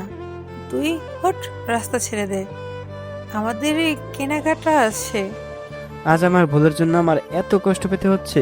যদি 2 থেকে 3টা ভালো বন্ধু করতাম, তাহলে এই দুঃসময় অন্তত সান্ত্বনা দিত। হ্যাঁ আমার রব, তুমি আমার ধৈর্য শক্তি বাড়িয়ে দাও। আমি কিছু নিতে পারছি না, জীবনে এমন কাউকে নিয়ে আসো যে আমার সফল হতে সাহায্য করবে, যে আমার কষ্টগুলো ভুলিয়ে দিবে তার ভালোবাসা দিয়ে। জানি না এমন মেয়ে পাবো কিনা, তবে চাইতে তো দোষ নাই, আমার রবের কাছে সবকিছু সম্ভব। আমি উঠে কাপড় পরিষ্কার করে রাহুলের শপের দোকানে গেলাম। গিয়ে ওর টাকা দেবো এমন সময় রাহুল বলল, টাকা তো নিছিস আরো 6 মাস আগে, আর আজ দিতে আসছিস? তোর টাকা আমার লাগবে না, তোকে ওই টাকা দান করে দিলাম, যা, তুই এখন ব্যবসার সময় নষ্ট করিস না। ভাই আমার কাছে টাকা ছিল না, তাই তোকে দিতে পারিনি, আজ টাকা আছে তাই দিতে আসছি, তুই এমন করে বলিস না প্লিজ ভাই। বললাম না তোকে টাকা দিতে হবে না, তোকে ওই টাকা দান করে দিয়েছি। আমি ভিক্ষুককে টাকা দিয়ে আর ফিরিয়ে নিই না, তুই হাট এখান থেকে। ভাই একটু আমার কষ্টটা বুঝবার চেষ্টা করে দেখ, আমার কাছে টাকা ছিল না তাই দিতে পারিনি, আর এই নে তোর টাকা। রাহুল টাকাগুলো আমার শরীরে ছুঁড়ে মারলো আর বলল, তোর টাকা আমার দরকার নাই, তুই গিয়ে এই টাকাগুলো দিয়ে ভালো একটা পোশাক কিনে নিস, রাস্তায় ছেলেদের মতো জামা কাপড় পরে আছিস, তোর জন্য আমার কাস্টমার আসবে না, চলে যাবে। ঠিক আছে ভাই আমি গেলাম, তুই তোর সব নিয়ে থাক, আজ এমন অপমান না করলেও পারতি। এরপরে আমি মাহির জন্য কিছু চকলেট নিয়ে বাসার দিকে রওনা দিলাম। কিছুক্ষণের মধ্যে বাসায় চলে আসলাম। বিকেলে ভাইয়া আর বাবা থাকে না, তাই এই সময় পারফেক্ট। কোনো কিছু চিন্তা করতে ও হবে না। যাব, চকলেট দিব আর কিছুক্ষণ আড্ডা দিয়ে চলে আসবো। যেই বাবা সেই কাজ। আমি চলে আসলাম নিজের বাসায়। কলিং বেল বাজাতেই ভাইয়ার দরজা খুলে দিল আর বলল, তুই আবার কিসের জন্য আসছিস এই বাসায়? বলিনি তোর জন্য এই বাসার দরজা চিরকালের জন্য বন্ধ? তুই আর কখনো আসবি না। ভাইয়া আমি চলে যাব, শুধু একটু মাহির সাথে দেখা করি। আমি থাকতে আসিনি। কি কপাল আমার, ভাবলাম কিছুক্ষণ কাটিয়ে চলে যাব, ভাইয়া আর বাবা থাকবে না বলে, কিন্তু উল্টোটাই হলো। কে হয়েছে? আর দরজার কলিং বেল কে বাজালো? আর তুমি এমন করছো কেন? আসলে আপু আমায় দেখতে পাইনি, তাই বলছে কে বেল বাজালো। আমি মাথা নিচু করে দাঁড়িয়ে থাকলাম। হঠাৎ মা এসে বলল, কে বেল বাজালো আর তুই ওখানে কি করছিস? কেউ না মা, ভিক্ষা করার মানুষ, কিছু টাকা দিলাম, এখন চলে যাবে। এই তুই যাবি নাকি? মাকে দিয়ে ধাক্কা দিয়ে বের করে দেবো। থাক, ভিক্ষা করা মানুষের শরীরে হাত দিলে হাতও নষ্ট হয়ে যাবে। আপন মানুষ যখন কষ্ট দেয় তখন কেমন লাগে একবার যদি আপনি বুঝতে পারতেন। যাই হোক, আসি। স্যার আপনি থাকেন। একটা দীর্ঘ নিঃশ্বাস ফেলে চলে আসলাম। গেলাম নদীর দিকে। কিছু সময় পরে চলে আসি। নদীর এক সাইডে নীরবভাবে ভাবতে লাগলাম, আমি যার মুখে শুনলাম যে আমি ভিক্ষা করতে আসছি, সে কি আমার সেই ভাই যে তার পকেট খুচরো খরচ পর্যন্ত আমায় দিয়ে দিত আমার চলতে অসুবিধা হবে বলে? এটা কি সেই ভাই যে সবসময় বেস্ট ফ্রেন্ডের মতো ছিল? আজ আমি বেকার বলে সবাই কেমন যেন হয়ে গেছে। নদীর প্রতিটা ঢেউ যেমন আসরে পরে নদীর পাড়ে, ঠিক সফলতা আমার একদিন আসতে পড়বে আমার আপনজনের অন্তরে। সমস্যা নাই, ঝরে যাওয়া গাছের পাতাও শিক্ষা দেয় নতুন করে বাঁচতে। মরে যাওয়া নদীও শিক্ষা দেয় ভরা নদীর শক্তি কি। সূর্যও শিক্ষা দেয় প্রয়োজন থাকলে বারবার আসতে বলবে। চাঁদের আলো শিক্ষা দেয় শুধু অন্ধকার জীবন না, পূর্ণিমাও জীবন হবে। আনমনে এগুলো ভাবছিলাম, হঠাৎ কে যেন আমার কাঁধে হাত রাখে। আচমকা কাঁধে হাত অনুভব করতে আমি লাফিয়ে ঘুরে দাঁড়িয়ে যাই, আর কে যেন ধাক্কা লেগে পড়ে যায় নদীতে। আমি বুঝতে পারিনি কে পড়েছে।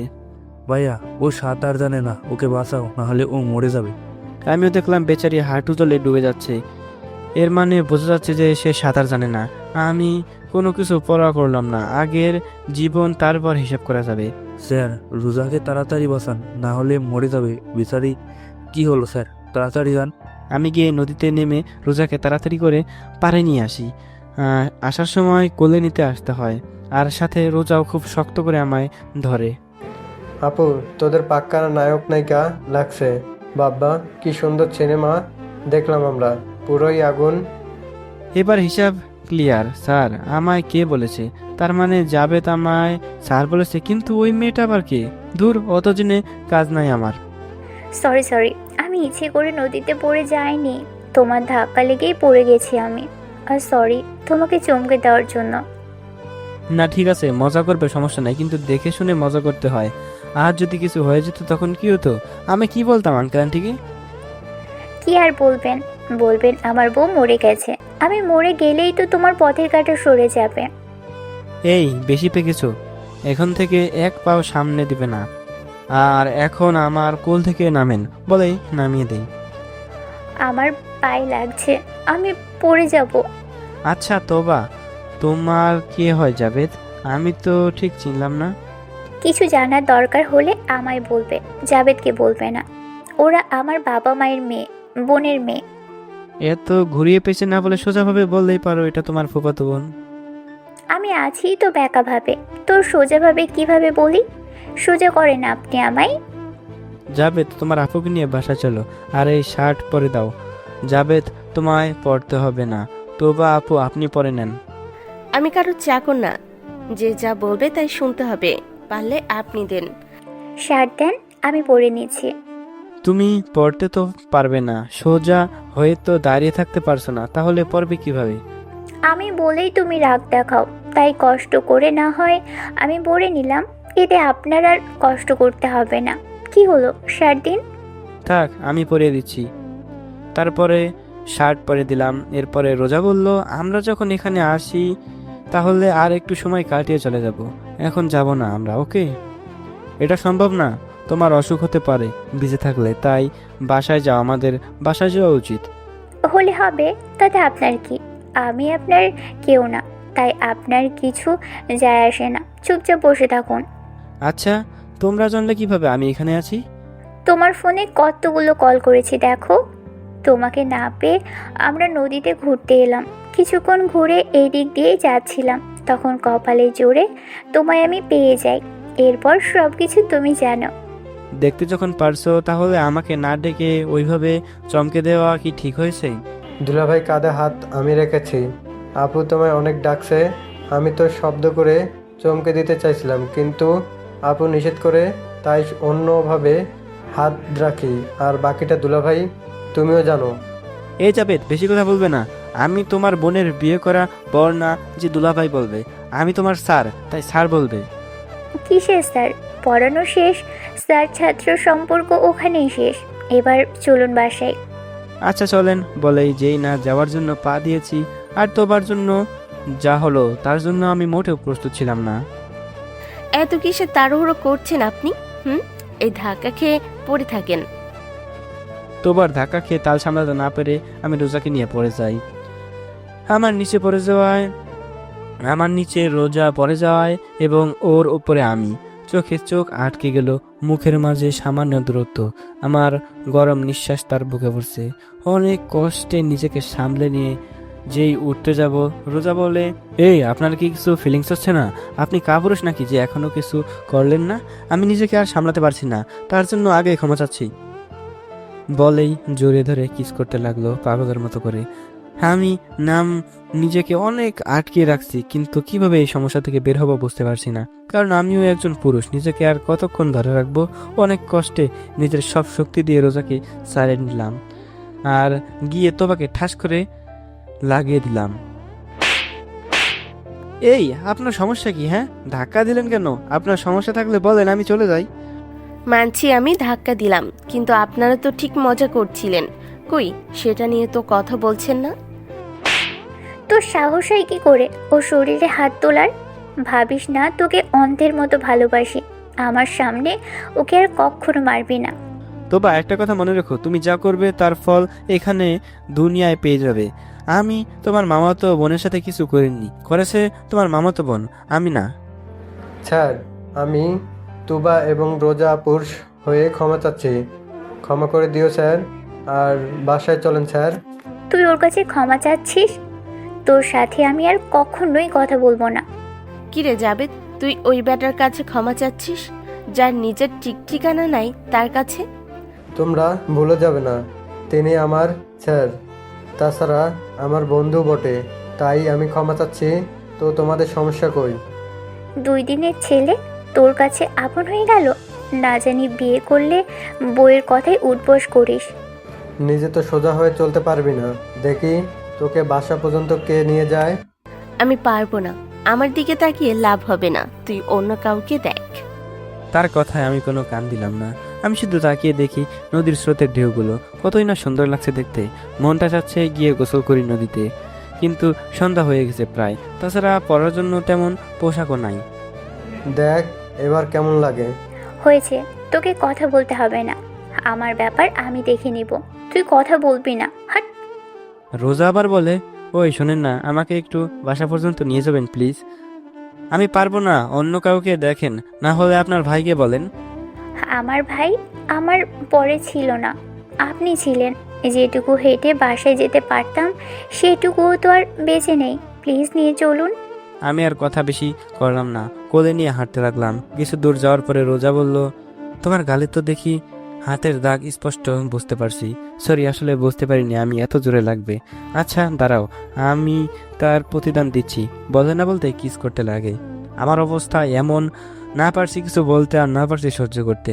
কিছুক্ষণ পরে রোজা আবার বলল, এবার আশা করি কিছুটা হলেও তোমার শান্তি হয়েছে। এবার আমি মুখ খুলে বললাম, আমার শান্তি তখন হবে যখন আমি তোমার গালে ওইভাবে একটা ঠাস করে থাপ্পড় দিতে পারবো। আর এতে তো তোমার লাভ হয়েছে, আমার না। তোমাকে আমি ঘৃণা করি। আচ্ছা, তুমি তাহলে আমার গালে একটা ঠাস করে মারো, তাও তোমার শান্তি হোক। আমায় নামিয়ে দাও, ঘৃণা করো, সমস্যা নেই। আমি তোমাকে ছেড়ে দিচ্ছি না। কি হলো স্যার, এত ধীরে হাঁটলে চলবে? এত ধীরে হাঁটলে তো সকাল হয়ে যাবে। তোর সমস্যা কই? তুই গিয়ে বসে থাক বাসায়। তাছাড়া তোর স্যারের সাথে আমিও যাচ্ছি। আমায় নিয়ে আর কত জোরে যাবে? তোরা সকলে আসিস, আমরা গিয়ে বসে থাকি। বাই। কি হলো, নামিয়ে দাও। আমায় তুমি ঠাস করে গালে মারবে বলে মেরে শান্তি পেলে মারো। ছায়া অন্ধকারে হারিয়ে যেতে পারে, কিন্তু অন্ধকারে আমি আর কাছে আসতে পারি। কি বলতে চাইছি বুঝতে পারছো নিশ্চয়ই? আমি কিছু বললাম না, আমি তো সব কিছু বুঝতে পারছি। জানি না তুমি কোন উপায় দিয়ে আমার গলায় ঝুলে পড়বে। আমি চাইবো তুমি অন্য কারো গলায় ঝুলে পড়তে, যাতে করে আমার কষ্টের ভাগিদার না হতে হয়। আমায় পেলে শুধু আমার কষ্ট পাবে, তাছাড়া কিছু পাবে না। না পাবে শাশুড়ির শ্বশুরের ভালোবাসা, আর না পাবে আমার মনে জায়গা করে নিতে। চাই না আমি আমার জীবনে আর কেউ আসুক, চাই না কারো ভালোবাসা। আমি যেমন আছি আলহামদুলিল্লাহ ভালো আছি, লাগবে না কারো আদর ভালোবাসা। ওই কথা বলো, এভাবে চুপচাপ থাকলে ভালো লাগে না। তাছাড়া কি এত ভাবছো? সব কিছু তো বলা যায় না, কি করি কি বলবো। হ্যাঁ পাইছি, আসলে আমার ভাতিজির কথা মনে পড়ছিল, তাই একটু মন খারাপ। কেন? দেখা করতে গিয়েছিলে, কি হলো সেটার? তুমি কিভাবে জানলে? তোমায় ভালোবাসি, তোমার ভালো মন্দ সব কিছু তো জানতে হবে, তাই আমিও জানছি। এখন বলো, দেখা হয়নি মাহিরের সাথে? না, দেখা হয়নি। জানেন আমি এতদিন কেন ওখানে ছিলাম? আসলে আমি মাহি আর আপুর জন্য ছিলাম। আপনি তো আপুকে বুঝতে পারছেন না। আমি আপু হলো তোমার ভাবি, আমার বোন নেই তাই আপু বলো। তাছাড়া আমি তোমার সব কিছু জানি, হয়তো হাতে গোনা কিছু জানি না, সেটা না হয় বিয়ে হলে জেনে নেব। এই আপনি এমন কেন? কই কথা হয় আর কই থেকে বিয়ে নিয়ে চলে আসলো? এত বিয়ে করার শখ? বিয়ে করার শখ না, কিন্তু শখের মানুষের সাথে বিয়ে করা হচ্ছে পুরো পৃথিবী জয় করার সমান। রাখেন আপনার ডায়লগ আপনার কাছে, আমরা চলে আসছি, এখন নামেন। ওকে যান। এটা কিন্তু ঠিক হলো না। তাহলে ওই গালেও দিতে হবে নাকি? আচ্ছা তাহলে এগিয়ে দাও, কিস করছি। এই পরে যান কেন?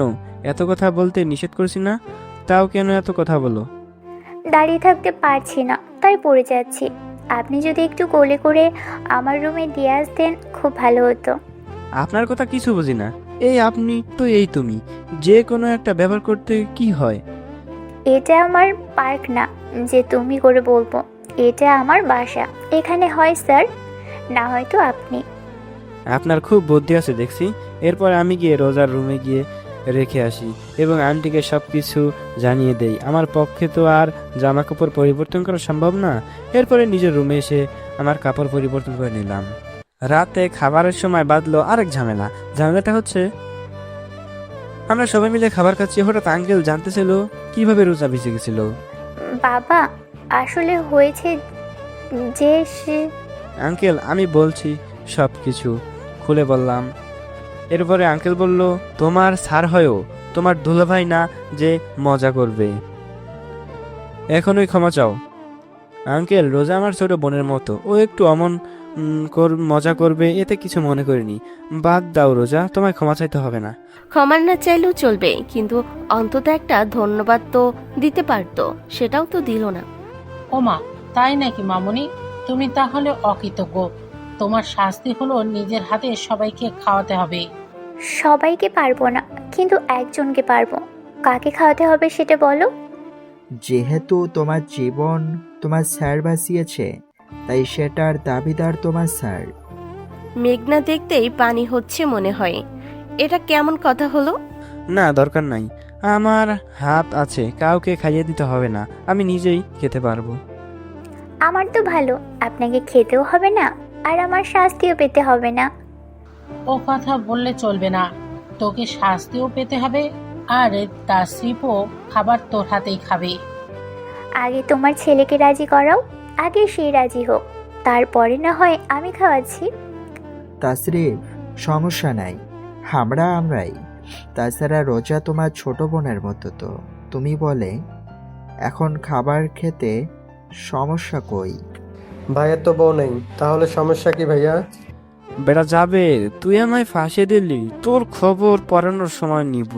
কোনো কিছু না বলে হুট করে এক লোকমা খাবার মুখে ঢুকে দিল। কয়েকবার খাওয়ার পরে দেখি অপলকভাবে তাকিয়ে দেখছি আমায়। হয়তো চোখ দিয়ে কথা বলতে চায়, কিন্তু আমি চোখ দিয়ে বলতে চাই না, বললে কথা হয় না। আমি যেন ঘরের মধ্যে না পড়ি, তাই চুপচাপ খাবার শেষ করে নিজের রুমে চলে আসলাম। এরপরে বাটন ফোনে গেম খেলতে লাগলাম। কিছু সময় পরে রোজার রুমে গেলাম পড়ানোর উদ্দেশ্যেই, কিন্তু লাভ হলো না। রোজাকে শুয়ে থাকতে দেখে আমি বললাম, এই সময় শুয়ে আছেন কেন? কোনো সমস্যা হয়েছে নাকি? তাহলে ডাক্তার আনতেছি। আর হ্যাঁ, আজকে পড়তে হবে না। স্যার, আমি হয়তো আপনার কাছে মূল্যহীন মানুষ, কিন্তু আমি পড়াশোনা নিয়ে সিরিয়াস। হ্যাঁ, মানছি আমি তোমার প্রতি দুর্বল, কিন্তু হ্যাঁ, আমি একজন শিক্ষার্থীও। আচ্ছা শোনো, তোমায় আজকে কিছু কথা খুলে বলি, কিভাবে তোমায় ভালোবাসলাম আমি তখন অনেক দিন পরে বাসায় আছি। আমার ভাইকে দেখে খুব রাগ হয়। পরবর্তীতে শুনি যে আমার ভাইটা নাকি তোমার মতো হতে চায়। আমি প্রথমে তোমায় দেখে আমার রক্ত মাথায় উঠে যায়, কিন্তু যত তোমার সম্পর্কে জানছিলাম ততই মুগ্ধ হয়ে যাচ্ছিলাম। একদিন তোমায় একজনের সাথে দেখি, সেদিন অনেক কষ্ট পাই। পরে জানতে পারি ওটা তোমার জিএফ। আমি অনেক কান্না করেছিলাম, রবের কাছে অনেক দোয়া করেছি, কিন্তু কখনো ভাবিনি তোমাদের সম্পর্কে ফাটল ধরবে এবং ওই ফাটলটা আমার জন্য হবে। এরপরে থেকে তোমাকে আমার কাছে আনতে অনেক নাটক সাজিয়ে আজ তুমি আমার সামনে। কিন্তু তোমার জন্য একটা জিনিস খারাপ লাগে, সেটা হচ্ছে তুমি বেকার। এতক্ষণ যখন রোজা কথাগুলো বলছিল আমি মন্ত্রমুগ্ধের মতো শুনলেও যখন বেকার শব্দ শুনলাম তখন বুকে ব্যথা করতে শুরু করে, কারণ এই একটা শব্দ আমার কাছে থেকে মা বাবা ভাই ভাবির আদর বঞ্চিত করেছে। এখন আমি তাদের বোঝা। রাগ করো না, আমি তোমার পাশে আছি। সফলতা দূরে হলেও সঙ্গ দেওয়ার জন্য হলেও পাশে পাবে আমায়। নিজেকে সামলে নিয়ে বললাম, কি হয়েছে? তুমি অসুস্থ, তুমি ঘুমাও, আমি কাল সকালে পড়াবো। আচ্ছা, তুমি একটা কথা রাখতে পারবে? আচ্ছা বলো, দেখি রাখতে পারবো কিনা। তুমি চাইলেই পারবে। কথাটা হচ্ছে, তুমি কথা দাও হারিয়ে যাবে না। তাহলে আমি কথা দিয়েছি, পড়াশোনা অনেক ভালো করে করব। বুঝতে পারছি, হয়তো হারানোর ভয় ঢুকে গেছে অন্তরে, তাই এমন করছে। যখন নতুন ছেলে মেয়ের সাথে কথা হয় তখন আমায় ভুলেই যাবে। মিথ্যা সান্ত্বনা দিতে তো আর দোষ নাই। আচ্ছা ঠিক আছে, আমি কথা দিলাম আমি হারিয়ে যাব না। সেটা যে কোনো পরিস্থিতিতে, মানে সায়রা আপু যদি আবার ফিরে আসতে চায় তাও তার সাথে যেতে পারবে না, মনে যেন থাকে। হারিয়ে যাওয়া জিনিস আর ছেড়ে যাওয়া জিনিস অনেক তফাৎ আছে। হয়তো আমি গরিব বা বেকার, কিন্তু তার তো টাকার অভাব নেই, তাও টাকাওয়ালা ছেলে লাগবে। যাই হোক, তুমি এটা নিঃসন্দেহে মাথায় ঢুকে নাও, সায়রা কখনো ফিরে আসতে চাইলেও ফিরতে পারবে না। আচ্ছা তাহলে এখন তুমি ঘুমোও গিয়ে, আর আমিও ঘুমোই। আচ্ছা ঠিক আছে। রোজা 3 দিনে সুস্থ হয়ে গেল। এই 3 দিন একটা ঘন্টার জন্য তার সামনে থেকে যেতে পারি না। আজ 3 দিন পরে একসঙ্গে নাস্তা করছিলাম, সবাই মিলে হঠাৎ করে রোজা বলে ওঠে,